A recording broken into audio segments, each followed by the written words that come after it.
I've got a debate here between Zia Yusef and a Labour MP who seems hell-bent on getting really annoyed. She's kind of on the verge of getting angry almost continually in this interaction here. And I think this goes to show the type of political debate that we've got going at the moment.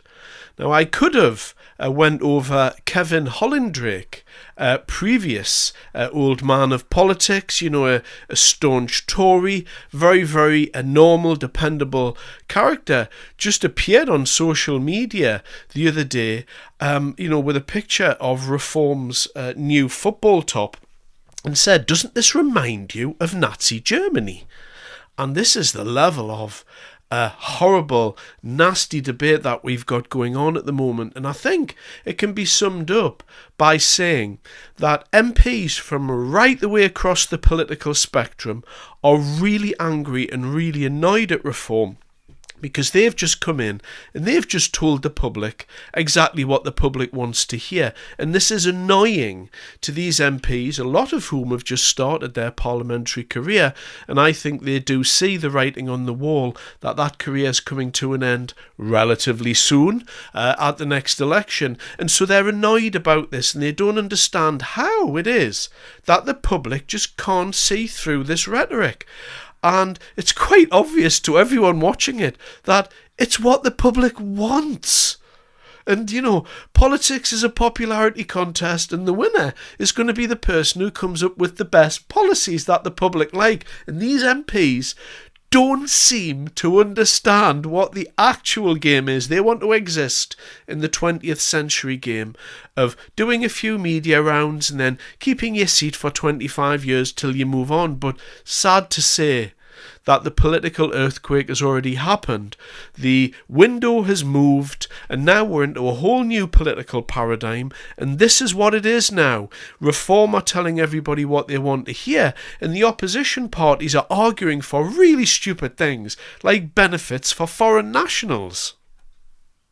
Down in Kent, in Derbyshire, we have got your councillors saying, oh, God, actually, it's not quite as easy as we thought it was going to be. Oh, we'll have Doge come in and make a load of cost savings. And actually, it's not as easy as you think it's going to be. So sitting in a position of opposition is one thing. So actually having to deal with the decisions in power. For example, what we have said, number one, and this could absolutely be done by primary legislation, you could end welfare payments for foreign nationals, right? That would save double-digit billions of pounds every year and would compound over the coming decades. Is that something the Labour government would do? So we've absolutely said, as part of the upgrades to the immigration and asylum system, that we're absolutely going to overhaul who can and can't claim benefits. So you're going to end welfare payments for foreign nationals?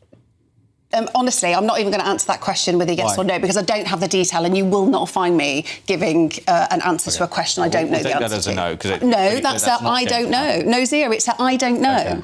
It's quite an interesting thing to not know, given... Do you know how much the British taxpayer currently spends on welfare for foreign nationals? No, I don't. Do you know how much they spend on welfare for universal credit?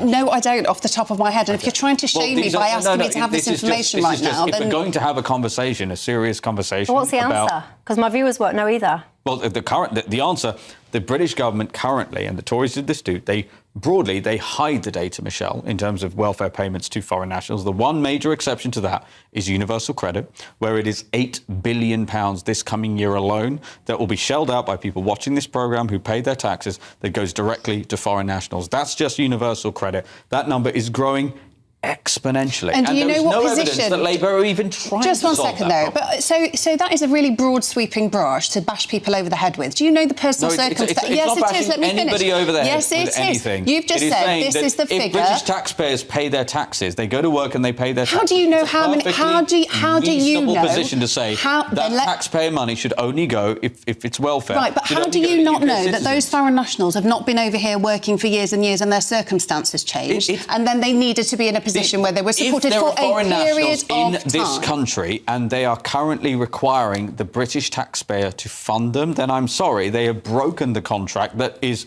implicit in an immigrant being in this country. So if they lose their job through no fault of their own, you're saying they shouldn't be entitled to support to get back on their feet so they can continue contributing to this country? Yeah, we are saying that it is totally unconscionable for bricklayers and nurses and people working in retail stores laws to go to work and pay their taxes so that foreign nationals can benefit from their welfare right, okay, payments. so just There's addressing, nothing about that okay. that's acceptable. All right, and what just Labour are addressing doing that. instead, what your Chancellor is about to do is raise taxes on everybody whom I have just mentioned in order to continue to fund a food bank for the world. No. And that is the point.